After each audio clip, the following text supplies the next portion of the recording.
Waktu Siska, temanku, menceritakan pengalamannya, aku masih enggak bisa percaya akan semua ceritanya itu. Dia bilang pernah seperti itu di samping suaminya yang tidur lelap. Katanya rasanya luar biasa banget sampai bikin jadi baper. Dulunya aku pikir cerita Siska hanya fiksi dan khayalannya semata. Namun ternyata itu bukan fiksi dan aku merasakan sendiri.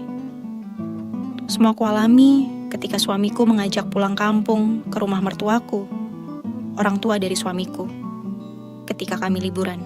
Maklum, kami sudah 5 tahun menikah dan merantau ke kota ini. Dan selama itu, kami jarang pulang ke rumah mertuaku. Biasanya tiap libur panjang atau lebaran, kami pulangnya ke rumah orang tuaku, bukan ke rumah mertua, orang tua dari suamiku. Dari dulu aku sebenarnya selalu mengingatkan suami supaya sekali-sekali kami harus pulang ke rumah orang tuanya. Tapi suamiku selalu menolak dan lebih memilih untuk pulang ke rumah orang tuaku saja daripada ke kampung halamannya. Alasannya sih masuk akal. Rumah orang tuaku lebih dekat dibanding rumah orang tuanya yang jauh perjalanannya. Namun, liburan kali ini dia malah yang minta agar kami pulang ke rumah orang tuanya. Sebab sudah 5 tahun kami enggak ke sana. Lagi pula, suamiku seperti baru menyadari kalau mungkin saja hal itu yang membuat kami sampai sekarang belum punya anak. Bisa saja karena silaturahmi suamiku dan bapak ibunya yang terputus menyebabkan jadi penghalang kami dikaruniai momongan. Singkat cerita, akhir tahun kami pun pulang ke kampung halaman mertuaku. Lumayan lama pakai mobil karena harus menyeberang. Suamiku pinjam mobil kantor untuk mudik. Padahal aku udah bilang pakai bus antar kota saja, biar nggak repot dia nyopirnya. Lagian kampung halamannya kan jauh, harus menyeberang pulau.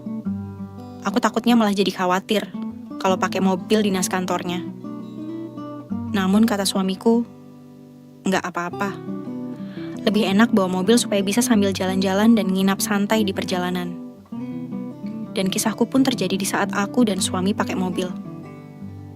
Dalam perjalanan dari kota kami menuju kampung halamannya. Aku nggak pernah menyangka kalau apa yang diceritakan Siska sahabatku dulu. Akhirnya aku juga merasakannya sendiri. Ternyata benar kata Siska, rasanya luar biasa. Sangat sulit dijelaskan hanya lewat kata. Karena aku beneran sampai baper.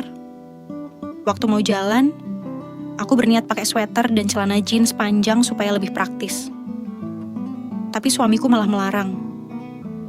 Dia menyuruhku pakai gaun pendek saja biar lebih santai. Lagian, kami kan pakai mobil sendiri, nggak naik bus antar kota. Kalau di bus antar kota baru kamu pakai sweater dan jeans, soalnya kan banyak orang. Tapi kita akan bawa mobil sendiri. Jadi sekarang kamu pakai gaun pendek saja biar lebih santai. Kan cuma ada aku juga sama kamu di mobilnya, kata suamiku. Aku akhirnya nurut aja. Lagian, emang biasanya aku tuh suka yang simpel aja pakaiannya. Dan emang suka gaun pendek. Suamiku juga santai kok. Dia hanya pakai kaos oblong biasa sama celana pendek. Karena kita mau pulang kampung. Namun setelah sampai pelabuhan, penyeberangan dan mobil kami naik kapal, aku baru tahu alasan suamiku saat itu. Waktu naik kapal sudah agak siang, dan aku juga rencananya mau tidur saja selama penyeberangan. Soalnya lumayan lama. Seperti biasa, kalau di kapal, suamiku menyewa kamar milik ABK yang disediakan biar penumpang bisa lebih nyaman. Dan pas udah di kamar itu, suamiku baru bilang, kenapa dia menyuruhku pakai gaun pendek? Katanya, biar bisa lebih gampang. Ya, biasa deh suamiku. Sambil senyum-senyum kuda, malah pengen mengisi waktu ketimbang bosan di kapal penyeberangan.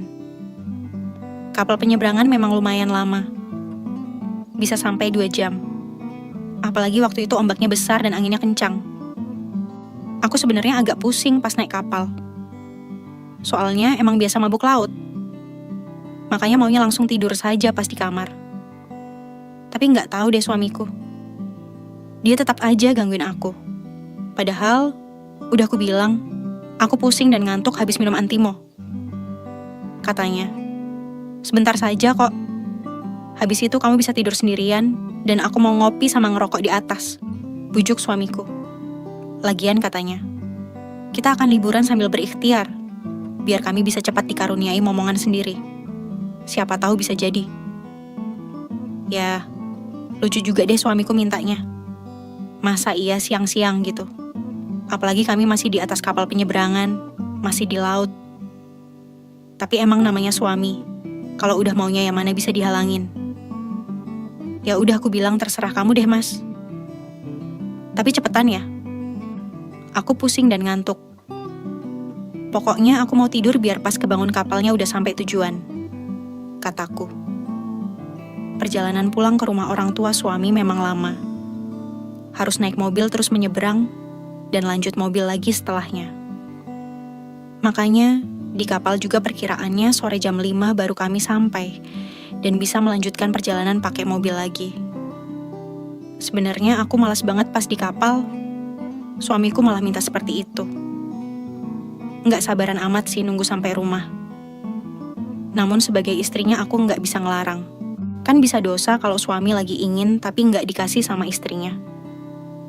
Padahal sepanjang perjalanan pikiranku tuh sedang enggak karuan. Masih mikirin harus bagaimana pas ketemu sama mertuaku. Soalnya aku sama suami baru kali ini pulang setelah 5 tahun menikah. Takutnya dikira aku yang enggak mau nengokin mertuaku. Akhirnya aku diam saja sambil menahan ngantuk dan pusing. Kupikir paling juga seperti biasa. Suamiku cuma sebentar. Dan benar dugaanku. Baru juga sebentar suamiku sudah selesai. Lalu dia pamit ninggalin aku biar aku bisa lanjut tidurnya. Aku ngopi sama ngerokok di atas ya sayang. Kamu tidur saja. Nanti kalau kapalnya sampai, aku bangunin, katanya. Karena aku emang pusing dan udah ngantuk banget habis minum Antimo. Aku langsung tidur, nggak tahu suami kemana. Yang ku dengar cuma suara pintu besi kamar ABK kebuka. Terus ketutup lagi dari luar, dan langkah suamiku menjauh naik ke tangga. Aku nggak ingat berapa lama aku sempat terlelap, sempat kebangun sebentar, tapi aku tidur lagi karena kapal belum sampai. Aku ngerasa kayak antara sadar dan enggak sadar. Soalnya memang pusing dan ngantuk sekali karena kapalnya oleng. Kadang mataku kebuka, tapi aku merem lagi mencoba tidur, supaya enggak mual dan muntah karena kapalnya goyang-goyang. Mau naik ke dek, atas nyusul suamiku. Tapi aku malas. Nanti yang ada aku malah tambah pusing kalau dibawa jalan ke atas. Apalagi kulihat di ponsel baru jam 2.30 siang dan kapal baru setengah jam berlayar. Masih 1,5 jam lagi sampainya. Mau nelepon suami untuk belikan aku minum dan camilan di atas. Tapi saat itu beneran nggak ada sinyal karena kamar di bawah. Akhirnya aku kirim pesan saja ke suami. Aku minta dia belikan aku minum sama jajan camilan untuk aku di kamar sewa ABK ini. Habis ngirim pesan, aku lanjut rebah dan tidur lagi. Nanti juga pesannya masuk dan suamiku balik ngasih kepadaku di kamar. Nggak lama, suamiku beneran datang lagi ke kamar. Aku cuma dengar pintu besi kebuka, lalu ketutup lagi dari dalam kamar. Tapi karena aku ngantuk, antara sadar dan mimpi, aku cuma bilang, taruh saja minum dan jajannya di pojokan. Nanti aku bangun. Aku bilang gitu sambil tetap rebah ke samping, membelakangi suamiku. Dan suamiku juga nggak menjawab apa-apa lagi. Antara sadar dan nggak sadar deh pokoknya waktu itu. Tiba-tiba saja suamiku lucu banget. Bukannya ninggalin aku lagi. Biasanya juga kalau di kapal dia suka ngopi sama ngerokok di kafe kapal di dek atas. Nggak peduli sama istrinya kalau di kapal. Tapi kali itu kok dia nggak pergi lagi. Habis ngantar minum sama camilan untukku, suamiku malah tanpa aba-aba seperti itu. Aku awalnya mau nyuruh dia naik lagi saja ke atas. Kan dia bisa ngopi sama ngerokok biar nggak bosan dalam perjalanan kapal. Namun karena rasanya antara sadar dan mimpi, Aku nggak bisa berkata apa-apa lagi. Soalnya suamiku sudah memulai semuanya. Hanya bedanya aku agak heran juga saat itu. Enggak kayak sebelumnya. Dia buru-buru banget. Kali ini kok kayak dia ragu padaku. Seperti dia takut kalau mengganggu tidurku dan khawatir aku marah karena kebangun, karena ulahnya pas aku lagi pusing banget. Sampai akhirnya aku bilang, "Udah enggak apa-apa, Mas. Aku juga udah mulai stabil dan enggak pusing kok." Kataku menahan tawa. Aku bilang gitu tanpa berbalik. Jadi tetap membelakangi suamiku. Hanya bisa bayangin muka pingin dari suamiku saja. Soalnya dia tuh lucu banget kalau sedang nyengir kuda. Takut gak dikasih sama aku apa yang sedang sangat diinginkannya. Akhirnya perjalanan pulang kampung ke rumah mertuaku, kuanggap saja sekalian liburan bulan madu bersama suamiku. Siapa tahu beneran kata suami. Mungkin malah bisa jadi kalau di atas kapal dan kami bisa beneran dapat rezeki punya momongan.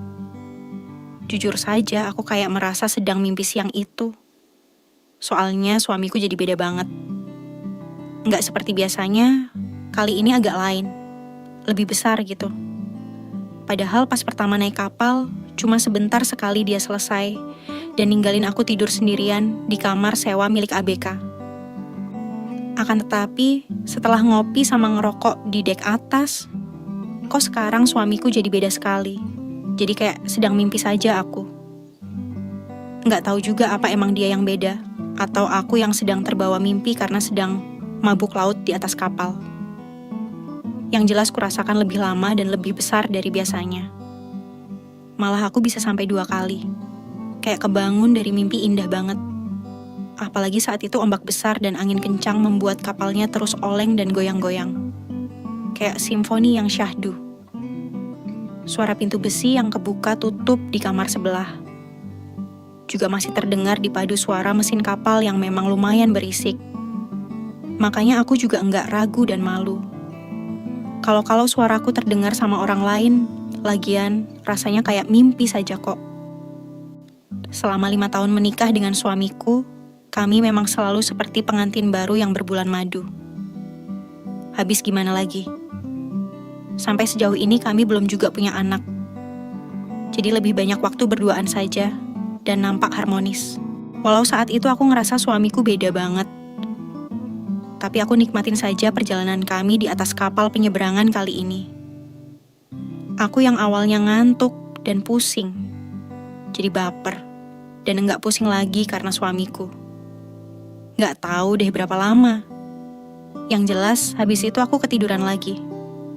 Cuma dengar langkah kaki keluar kamar, terus nutup pintu besinya dari luar. Kupikir pasti suamiku udah lega, dan pengen ngopi sama ngerokok lagi di dek atas. Sambil nunggu kapal kami sampai tujuan. Namanya juga naik kapal pas ombaknya gede dan anginnya kencang.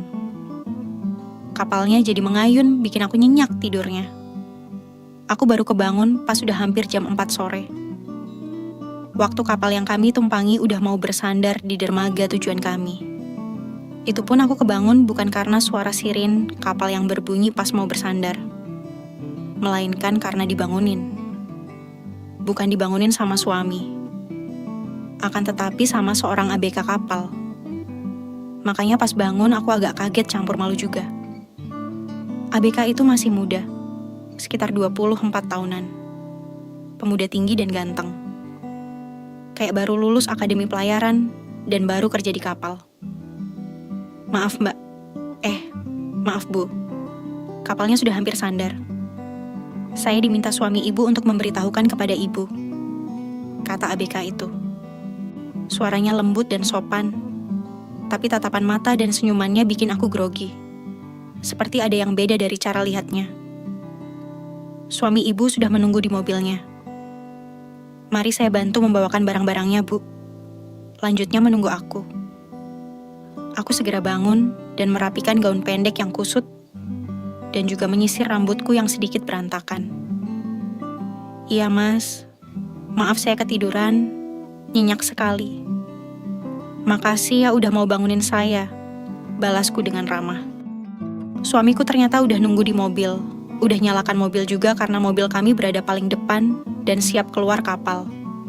Jam 4 sore lebih, akhirnya aku sama suami sudah turun kapal dan bisa meninggalkan pelabuhan untuk melanjutkan perjalanan. Tadinya aku udah nggak mikirin perjalanan di kapal dan juga ABK yang tadi. Namun, pas udah di mobil, aku malah jadi kepikiran. Soalnya, aku baru ingat minuman dan camilan yang dibelikan suamiku ketinggalan di kamar sewaan ABK yang ada di kapal. Namun aku jadi bingung. Pas aku bilang ke suami, dia malah balik nanya padaku. Katanya, mungkin aku cuma bermimpi. Sebab kata suamiku, dia nggak pernah membelikan minuman dan camilan. Dia ngopi di atas sampai kapalnya sandar. Kamu ngigau kali. Aku tuh habis kamu kasih langsung ngopi sama ngerokok di atas. Nggak pernah balik lagi ke kamar. Atau kamu sengaja ya? Mentang-mentang aku lupa nggak belikan minum dan camilan di kapal. Kata suamiku menjelaskan. Dipikir aku cuma bercanda dan pengen minum dan jajan. Suamiku malah minta maaf terus berhenti di depan minimarket. Suamiku lalu turun, katanya mau beli minum dan camilan. Sekalian dia mau beli rokok. Sementara aku nunggu saja di mobilnya. Saat itu aku jadi baper, dan pikiranku jadi campur aduk. Kalau bukan suamiku, terus siapa yang masuk ke kamar ABK tadi? Kalau aku cuma mimpi juga nggak mungkin deh. Soalnya, aku beneran ngerasain itu kayak bukan hanya sekadar mimpi. Tapi masa iya pemuda ABK yang tadi ngebangunin aku? Duh, aku jadi bingung. Tapi diam-diam dadaku jadi berdebar juga. Masa iya setelah suamiku naik ke dek atas, terus pemuda itu yang datang ke kamar ABK yang kami sewa selama perjalanan kapal. Dan pikiranku makin nggak karuan kalau mengingat semuanya. Pantas saja dia sempat ragu karena emang bukan suamiku. Aku jadi malu banget kalau ingat. Soalnya, malah aku yang menyambutnya karena aku kira dia suamiku yang balik ke kamar. Tapi aku berusaha wajar, kayak nggak terjadi apa-apa saja. Lagian aku mau cerita ke suami, dia malah ngatain kalau aku mimpi. Akhirnya selama lanjut perjalanan pakai mobil, aku cuma diam saja. Nggak ngomong soal yang di kapal lagi sama suamiku. Ya, mau dibahas juga percuma karena suami nggak percaya. Malah nanti dia mikirnya aku sedang halusinasi. Atau suka berimajinasi. Ya mending biar ku simpan sendiri saja. Sambil berharap pulangnya, kami bakalan naik di kapal penyeberangan yang sama lagi. Dari pelabuhan masih butuh 6 jam perjalanan lagi untuk sampai ke rumah mertuaku di kampung halaman suami.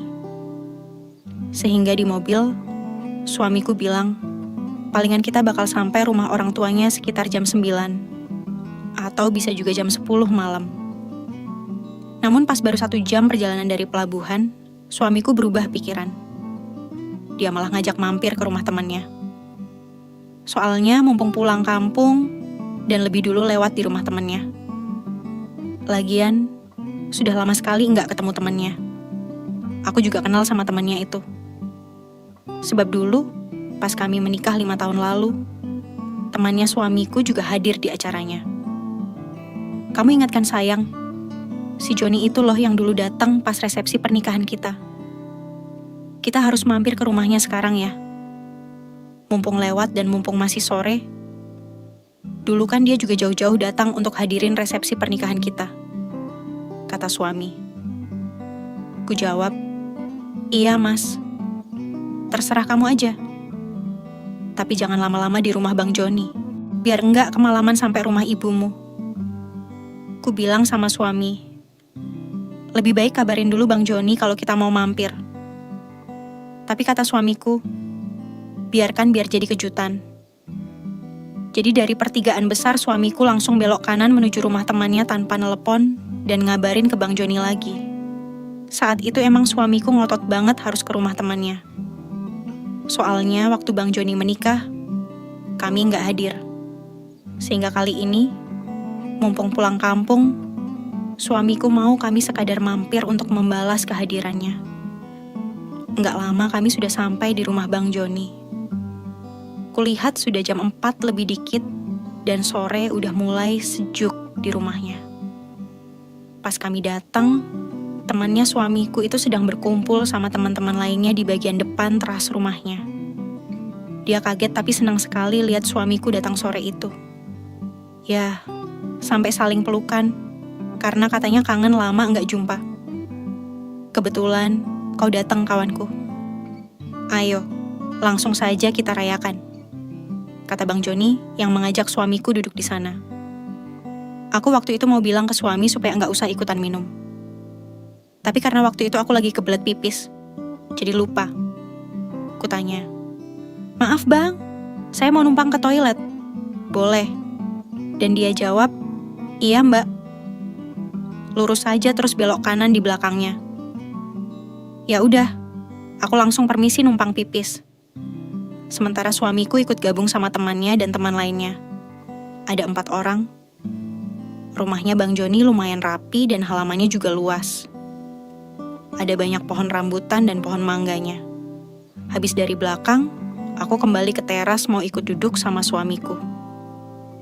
Tapi karena di sana lelaki semua, aku jadi nggak enak.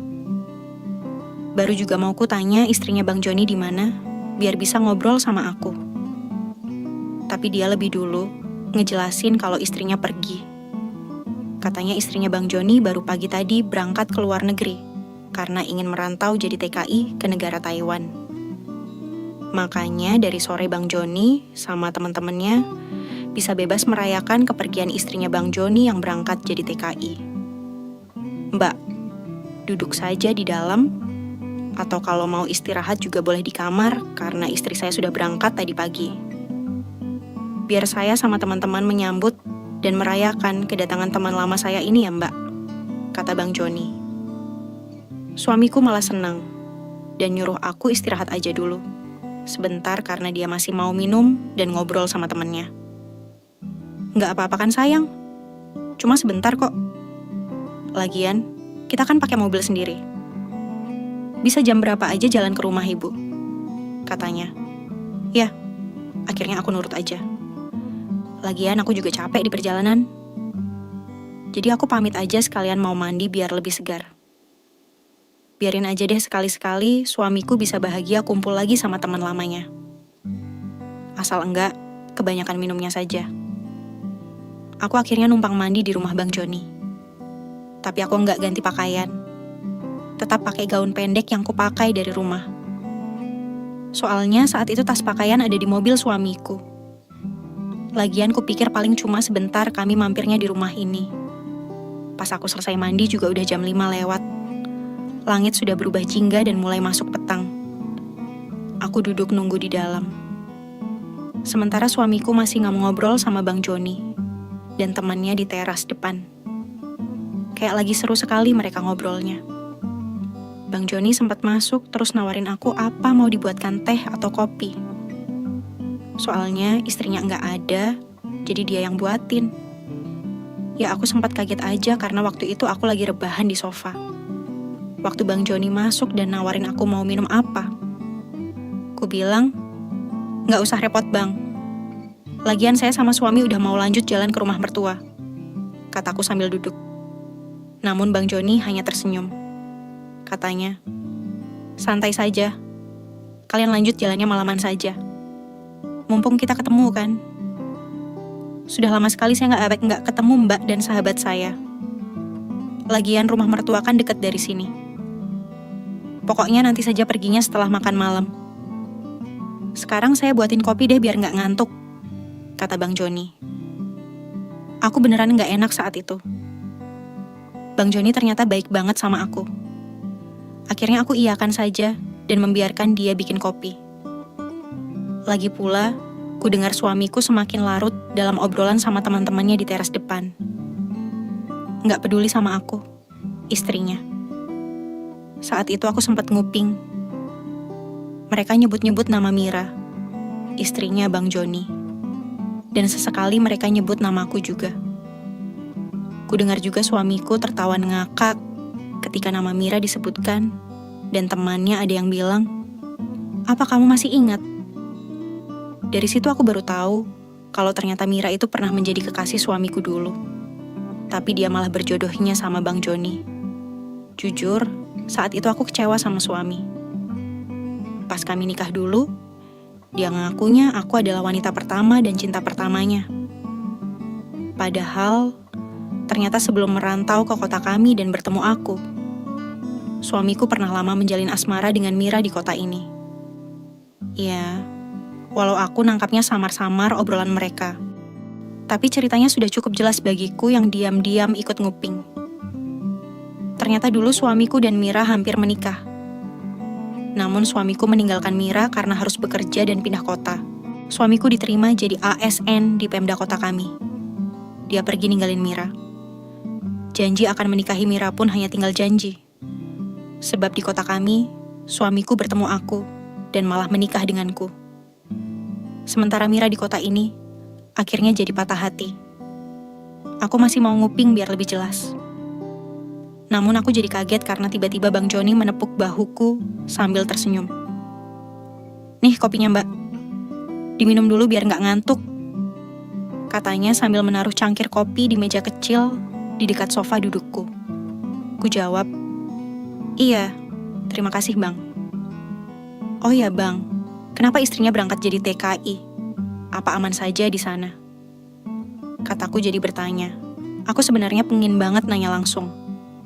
Apa benar dulu Mira istrinya adalah kekasih dan tunangan suamiku? Tapi kan nggak enak kalau langsung nanya kayak gitu. Namun Bang Joni seperti bisa menangkap kemana arah pembicaraanku. "Jangan masukkan di hati obrolan teman saya ya mbak. Itu kan masa lalu. Istri saya juga sudah keluar negeri kok," kata Bang Joni. Dia khawatir kalau aku cemburu dan akhirnya bertengkar sama suamiku. Hanya gara-gara dengar cerita masa lalu suamiku dan Mira. Namun karena aku sudah terlanjur kecewa sama suami yang enggak jujur, aku pun mendesak Bang Joni untuk menceritakan. Ya, karena Bang Joni juga lagi pusing, kebanyakan minum. Akhirnya dia pun tanpa sadar menceritakan semuanya padaku. Dan semua cerita masa lalu suamiku benar-benar membuat aku kecewa. Pantas saja sejak dulu suamiku nggak mau ke kota ini. Suamiku sama beberapa temannya semakin larut dalam obrolan mereka di depan. Sementara Bang Joni pun mulai bercerita sama diriku. Dulu, saat aku sama suami menikah, Bang Joni jauh-jauh hadir. Dia memberikan kado yang ternyata titipan Mira untuk suamiku. Lalu 3 bulan setelah kami menikah, Bang Joni pun menikahi Mira, mantan tunangan suamiku. Sebab saat itu Mira sedang hamil. Tak ada yang tahu kalau anak yang ada dalam kandungan Mira adalah benih suamiku, tunangan yang meninggalkannya. Dan Bang Joni rela berkorban menikahi Mira demi menutup aib yang ditanggung Mira dan keluarga besar Mira saat itu. Aku jadi makin kecewa sama suamiku. Ketika mendengar semua cerita masa lalunya dari Bang Joni yang menceritakan, "Maafkan suami saya ya bang. Terus di mana anaknya Mira sekarang bang?" Tanyaku yang mulai penasaran dengan cerita Bang Joni. Bang Joni tersenyum getir. Katanya, usia kandungan Mira hanya 6 bulan. Lalu nasib berkata lain. Karena dia keguguran. Mungkin karena istri saya masih memikirkan suami mbak, makanya dia keguguran. Dan anak itu tak pernah jadi rezeki kami mbak. Dan sejak saat itu, pernikahan saya sama Mira juga hanya sebagai simbol saja. Karena Mira tak pernah mencintai saya, katanya. Saat itu Bang Joni mau nerusin ceritanya, tapi temannya di depan memanggil. Jadi dia ninggalin aku dan beranjak ke teras depan. Jujur aku jadi merasa makin enggak enak saat itu. Apalagi kata Bang Joni, selama ini rumah tangganya sama Mira selalu hambar. Hingga akhirnya Mira ninggalin Bang Joni ke luar negeri dengan alasan ingin mencari pengalaman dan bekerja jadi TKI di Taiwan. Sudah jam 7 malam, saat itu 2 temannya Bang Joni sudah pamit pulang karena sudah ditelepon sama istri mereka masing-masing. Sementara suamiku sama Bang Joni masih minum di teras sambil ngobrol tentang pekerjaan dan perkembangan daerah ini. Karena hanya ada mereka berdua saja, aku pun menghampiri ke depan. Aku minta mereka berdua masuk saja ke dalam. kalian minum di dalam saja karena ini sudah malam loh. Saya minta izin juga ya bang. Biar saya yang masak untuk makan malam. Kamu juga mas. Sudah cukup deh minumnya. Mandi sana. Terus habis makan malam kita lanjutkan perjalanan. Nada suaraku kubuat ketus karena aku kesal sama suamiku dan mereka kayak kompak nurutin aja semua perintahku. Aduh, galak bener sih istriku. Iya deh, kamu masak ya? Biar aku sama Joni lanjut minum di dalam. Kata suamiku sambil berdiri. Tapi kayaknya dia kebanyakan minum. Makanya hampir jatuh. Untung ada Bang Joni yang merangkul dan menuntunnya. Ya udah, kalian ngobrol dulu di sini. Biar aku masak di dapur untuk makan malam. Permisi ya bang. Biar aku yang melayani. Anggap saja aku sebagai pengganti istri abang yang sudah pergi ke luar negeri. Kataku. Lalu melangkah ke dapurnya. Oh, iya deh mbak. Makasih loh. Anggap saja rumah sendiri. Balas Bang Joni. Dan suamiku hanya terkekeh pelan karena udah puyeng. Di dapur aku masak ikan bawal tebal sama tumis kangkung. Bahannya aku ambil saja di kulkas. Pokoknya kayak rumah sendiri. Bang Joni sama suamiku lahap banget makannya. Soalnya emang cepet lapar kalau udah minum sambil ngobrol kayak gitu. Singkat cerita, malam itu akhirnya sampai jam 9 malam. Kami masih di rumah temannya suamiku. Belum lanjut jalan lagi. Ibu mertuaku pun menelepon suamiku. Dia menanyakan, "Kami sudah sampai di mana?" Harusnya sudah sampai, tapi kok belum? Suamiku pun menjawab, "Kalau malam ini kami menginap di rumah temannya itu, karena suamiku nggak bisa nyetir mobil, sebab jarak yang harus kami tempuh masih 2 jam lagi." Sementara suamiku sudah nggak kuat karena kebanyakan minumnya. Lagi pula, Bang Joni juga menahan kami. Dia khawatir kalau nanti kenapa-napa di jalan. Soalnya dia juga yang ngajak suami minum. Dan malam itulah kisah yang aku alami. Sama seperti ceritanya Siska, sahabat SMP ku dulu. Tapi kini aku yang merasakan sendiri. Dulu juga aku nggak pernah percaya sama ceritanya Siska. Katanya pernah seperti itu di samping suaminya yang tidur. Katanya rasanya luar biasa dan sangat sulit dilukiskan dengan kata-kata. Namun aku emang nggak pernah percaya sama dia. Hingga malam itu aku jadi malu, karena pernah menganggap Siska hanya berbohong dan suka berhalusinasi saja. Perjalanan liburan panjang ke rumah mertuaku akhirnya beneran panjang. Harusnya cuma 12 jam sudah sampai. Tapi karena mampir di rumah temannya suamiku, kami akhirnya baru sampai ke rumah mertuaku besok paginya. Malam itu pun rasanya jadi sangat lama sekali di rumah Bang Joni. Habis makan malam, aku langsung masuk kamar saja. Bang Joni menyuruhku istirahat saja di kamarnya. Karena istrinya juga sudah pergi merantau, jadi TKI, ke luar negeri di Taiwan. "Mbak, tidur saja duluan? Anggap saja rumah sendiri. Biar saya sama suami mbak ngobrol dulu. Masih seru nih," kata Bang Joni padaku. "Iya sayang. Kamu istirahat saja biar besok bisa bangunin aku paginya. Dan kita lanjut jalan ke rumah ibuku," timpal suamiku.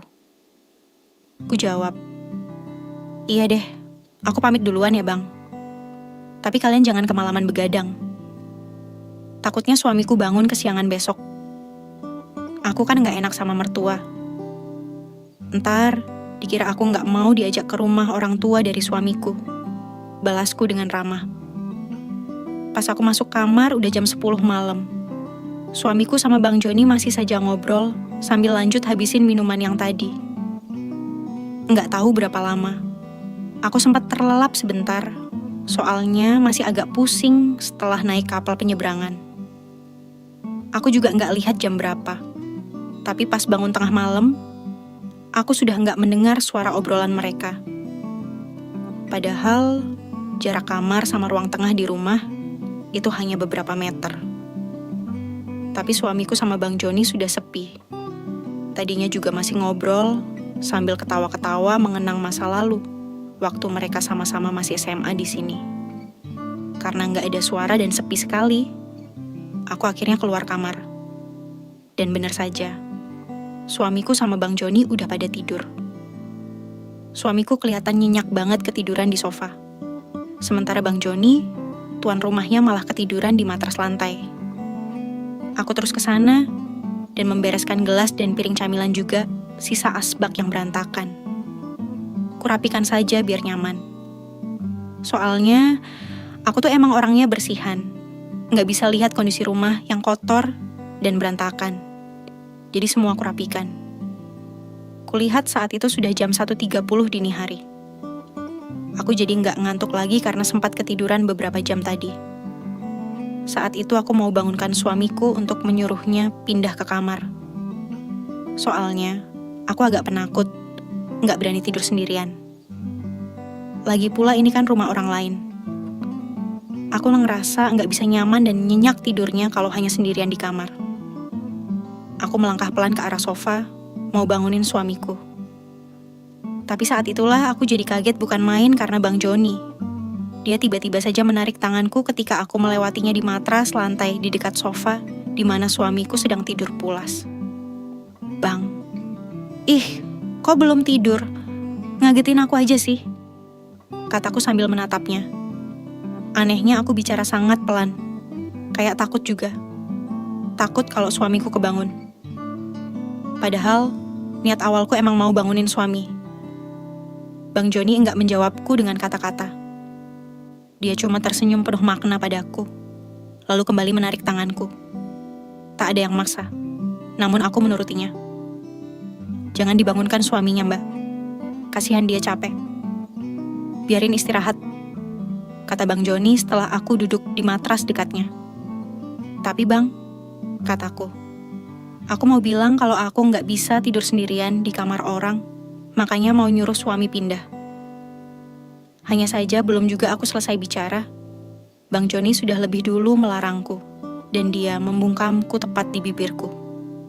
Bukan dengan tangan, bukan dengan paksaan, tapi dengan sebuah kecupan tanda kasihnya. Pelan, lembut, dan hangat. Aku sempat membeku, tak terbayang olehku apa yang kualami itu. Namun hanya sebentar, kemudian mulai membalasnya. Malam itu aku jadi ingat akan semua cerita Siska sahabatku yang dulu. Dan aku beneran malu karena gak pernah percaya. Bang Joni pun melanjutkan ceritanya padaku kalau dia dan Mira, istrinya selama ini selalu hambar menjalani rumah tangga. Semua karena Mira masih belum bisa melupakan suamiku, mantan kekasihnya dulu, yang telah memetik kehormatan Mira. Istriku masih percaya kalau suatu saat dia dan suami Mbak bisa kembali bersatu, karena katanya mereka pernah berjanji. Walau mereka sudah menikah dengan orang lain, tapi cinta suci dan hati hanya untuk mereka berdua, Mbak, bisik Bang Joni. Saat itu aku bingung mau bilang apa. Antara aku kesal dan kecewa sama suamiku yang selama ini nggak jujur pada diriku. Tapi pikiranku juga jadi campur aduk mengingat semua cerita Siska sahabatku itu. Sementara suamiku makin mendengkur. Salahku juga malam itu. Sebab, waktu makan malam, aku yang bilang anggap saja aku ini pengganti istrinya yang keluar negeri. Makanya Bang Joni nggak sungkan lagi untuk menceritakan semua keluh kesahnya padaku malam itu. Sangat terbuka dan jujur. Aku sendiri sampai baper rasanya. Sebab di samping kami ada suamiku yang sedang pulas banget tidurnya sampai mendengkur. Bang, pelan saja ya ceritanya.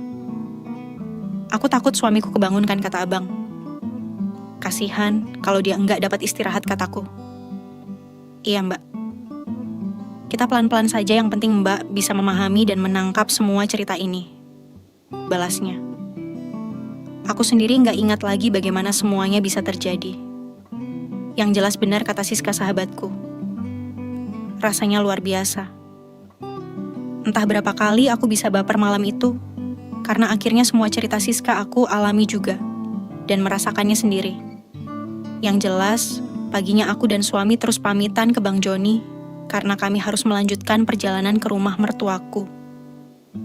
Bang Joni berterima kasih, karena aku dan suami sudah bersedia mampir dan nginap semalam di rumahnya yang sederhana. Suamiku juga berterima kasih atas sambutan hangatnya selama kami bermalam di rumah Bang Joni, sahabatnya sejak SMA dulu. Kami akhirnya sampai di rumah orang tua suamiku. Setelah 2 jam perjalanan, ibunya suamiku sangat senang menyambut kami. Aku sama suami akhirnya menghabiskan liburan hampir seminggu di kampung halamannya. Baru kali itu suamiku mudik. Dan benar kata ibunya suamiku. Gara-gara suamiku 5 tahun gak pernah pulang, makanya kami susah punya momongan. Makanya di kampungnya itu, orang tua suamiku mengadakan acara syukuran dan ruatan. Biar kami cepat punya momongan. Semua itu pun akhirnya terbukti. Sebulan setelah pulang kampung ke rumah orang tua suamiku, aku pun mengandung dan hamil. Kini, setelah 2 tahun berlalu, aku dan suami hidup bahagia dan makin harmonis dengan satu anak cowok berusia 2 tahun. Begitulah kisahku, kawan. Semoga bisa dipetik hikmahnya dan bisa menghibur kalian dimanapun kalian berada. Terima kasih sudah menyimak sampai selesai. Dan sampai jumpa kembali dalam kisah dan cerita menarik lainnya.